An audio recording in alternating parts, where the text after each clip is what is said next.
Yorkshire Carnegie and Doncaster Knights are two honest clubs run in the right way, financially prudent with a solid academy structure underneath.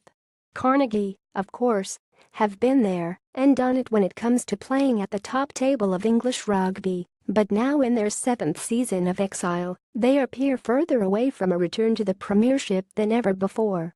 Doncaster have never looked better equipped on the pitch after 2 seasons spent trading blows with Terracist clubs at the top of the division. But they are two clubs with contrasting ambitions, which serves as a microcosm for the dilemma that English Rugby Union's second division has become. Carnegie are desperate to get back into the Premiership but are not willing to throw millions of pounds they do not have to try and achieve it. Not this season anyway.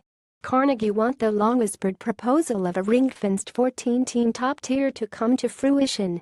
The next time that might happen is 2021, and with the cash of Sir Ian McGeechan, right, lobbying for it in the corridors of power, stressing the importance of a geographical spread in the top flight and the strength of the club's academy, they harbor hopes that they will eventually get their wish.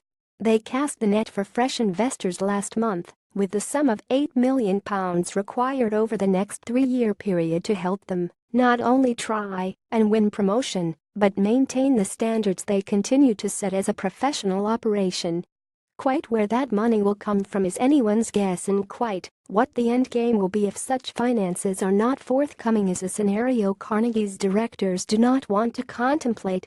Ring-fencing the top flight with the 12 current clubs plus Bristol and Carnegie is the Headingley club's more legitimate hope, but among the stumbling blocks to that is the question of why would 12 clubs want to split funding 14 ways down the A1 at Castle Park. Doncaster Knights have put out mixed messages over the last 2 years about their own aspirations.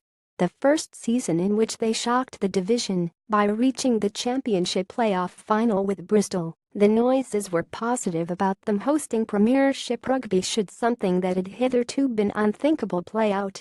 Then last spring, on the eve of a second tilt at the playoffs, Doncaster issued a statement saying they would not be pursuing promotion should they achieve it.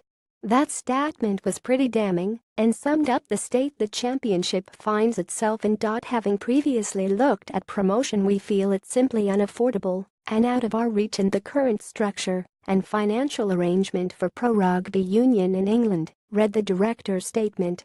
Our preference now is to continue to play expansive and winning rugby in the championship rather than find ourselves bereft of the time and resources needed to construct a squad fit for Premiership competition, where history has shown the promoted side rarely prosper or survive.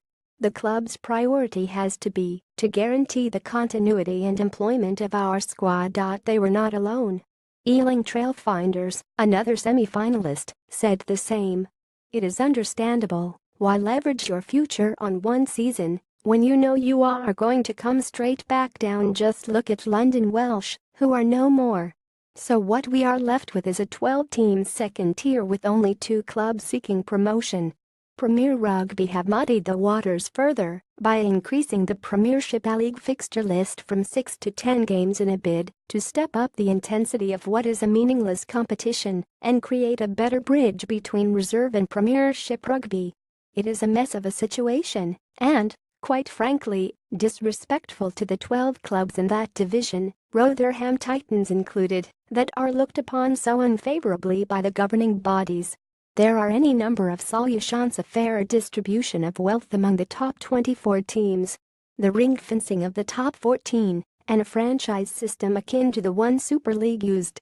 Or even 3 leagues of 14 with a semi-pro third tier that creates a pathway for players, which is something Doncaster coach Clive Griffiths has been forwarding for years. Griffiths is among a number of now eligible people at all levels who want what is best for the sport as it enters the 3rd decade of the professional era. Starting with a solid, long-term manifesto for the second tier, one that supports the Premiership and puts clubs and players at its heart, has to be one of the game's more pressing concerns.